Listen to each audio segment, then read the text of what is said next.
are humans from Earth? That is a question that you won't get asked every day, but it's an interesting conversation to have because genetically we're only 250,000 years old. And you can check out, the mitochondrial DNA, mitochondrial Eve, if you'd like to learn more about that. So really, I'm just making this video to make you question what we've been taught at school. Not necessarily having all the answers, but the point is to permanently doubt what you think you know, right? That's really the crux of science. Because as it happens, there is no human bone in the so-called pre-human fossil record. And as I said in the description there, anthropologists won't argue the point. And if you're familiar with Lloyd Pye and his work, he did a fantastic presentation called Everything You Know is Wrong. And so I suggest, if you are interested in this subject, to check that out in more detail, because it is fascinating once you open your mind up.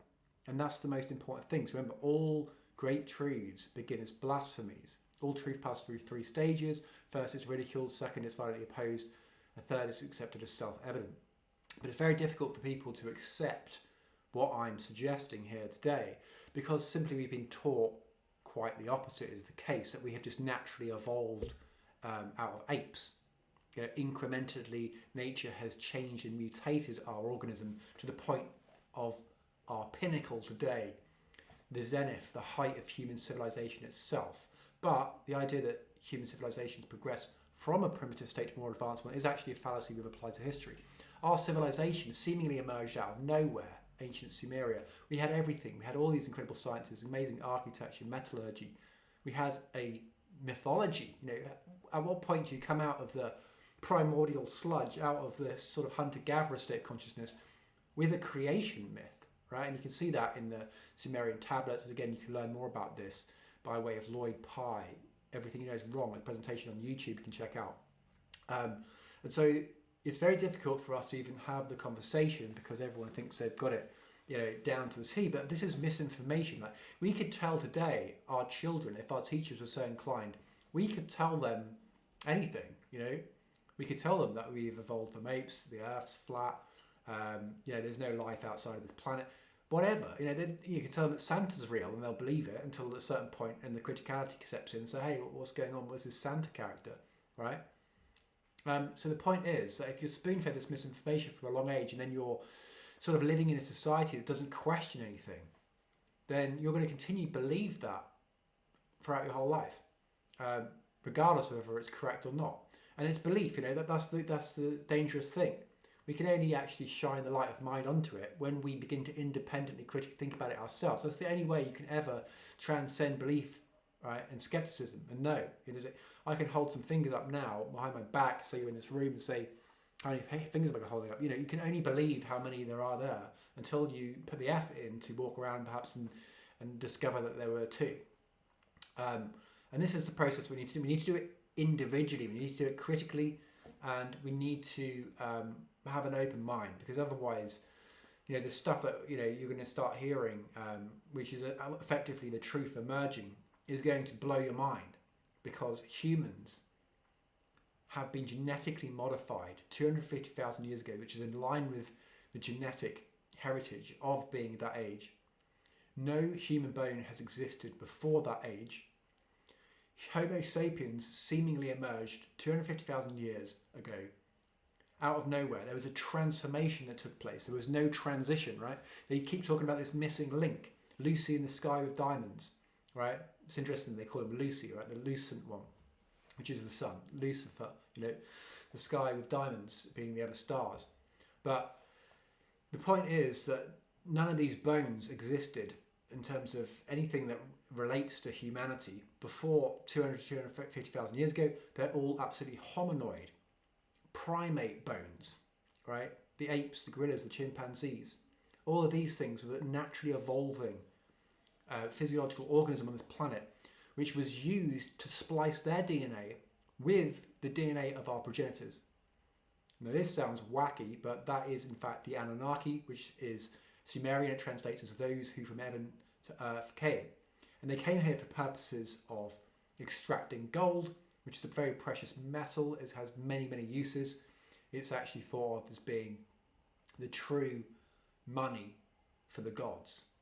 And I believe that actually they wanted that to perhaps protect their own atmosphere, their own environment. You know, that was used a lot in NASA for spacecraft, spacesuits, as an incredible insulator of cosmic rays.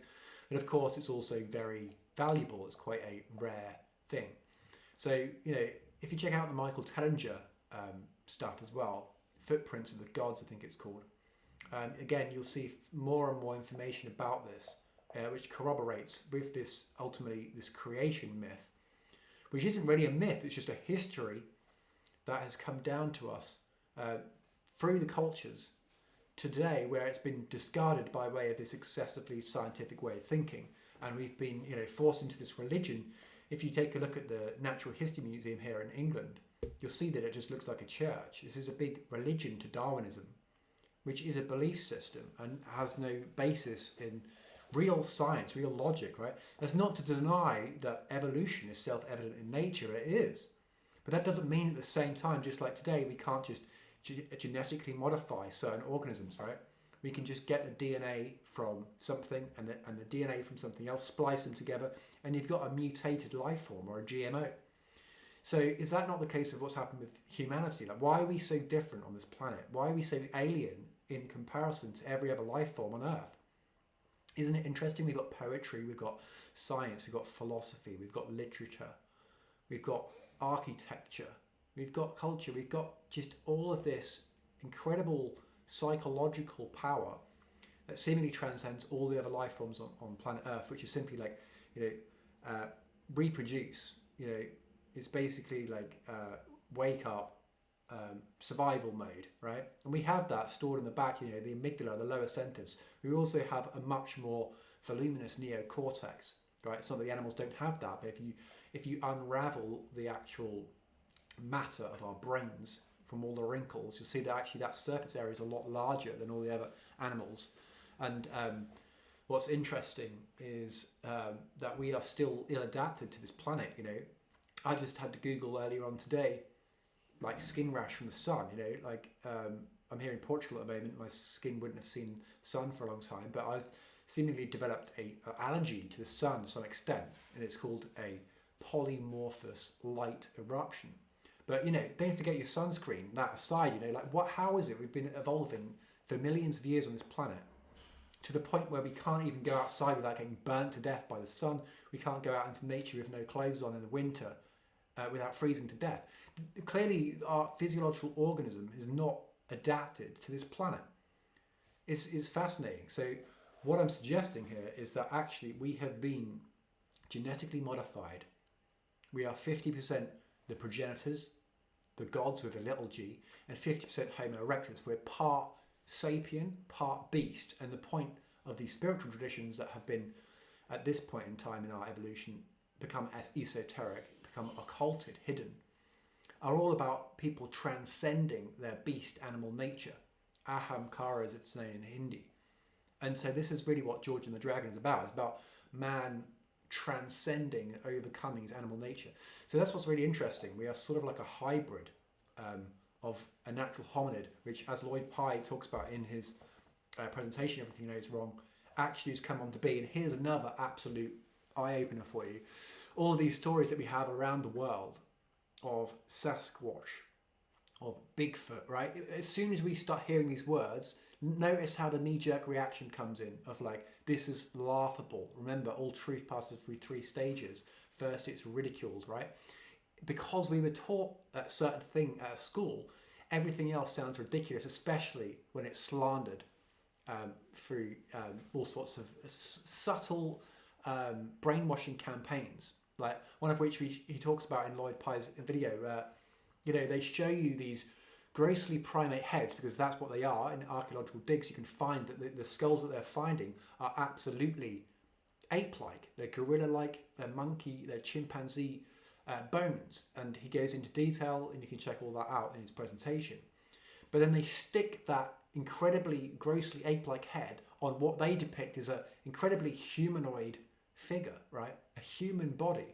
This is the subtle brainwashing campaign, as he talks about in his presentation, to make you think there's a transition, that somehow nature has flung us from one species into another. But this doesn't happen outside of metamorphosis, which is very, very quick. No example of this exists in nature where a species has become another species, right? It doesn't happen. But again, this doesn't mean that this doesn't discredit evolution, because evolution could be seen to be the result of a giraffe neck, or an elephant trunk, or certain things, certain conditions that the body adapts to perhaps reach those leaves that are higher up in the trees for giraffes, or to reach the water down in low below for such a heavy organism such as an elephant.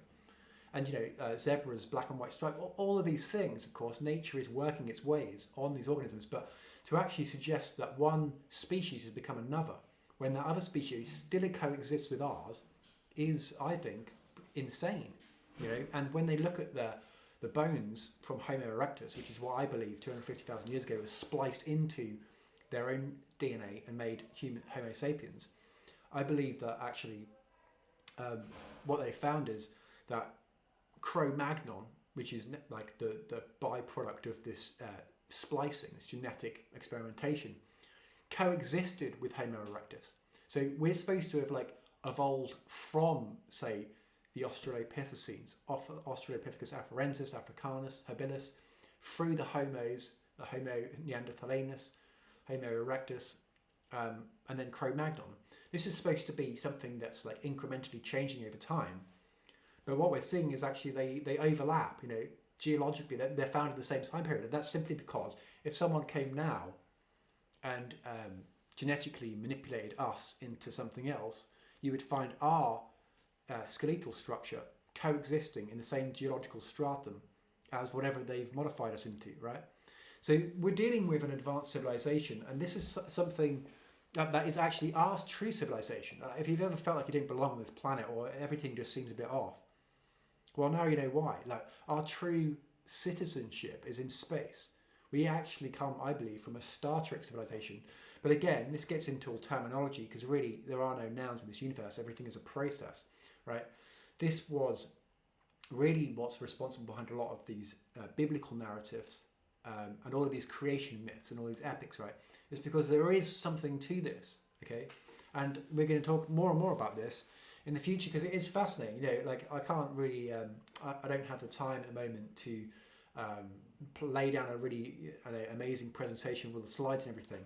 I'll just say check out the Lloyd Pye stuff, which I can link to you below, and start to use your imagination as well, because even the idea that life is off this planet, right? If you think, if you look up at night and you see all the stars, just take a look at that and imagine, start to use your imagination, start to confront the indoctrination that we've all had to go through. It's seemingly obvious to me that when you look at the amount of stars, billions, trillions of stars, billions of trillions of galaxies, of course there's life out there. In fact, life is not something we possess, it's something we participate in.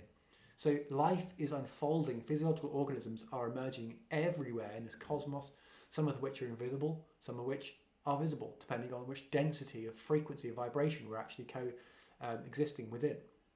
And then you'll begin to see that, of course, there are other civilizations out there.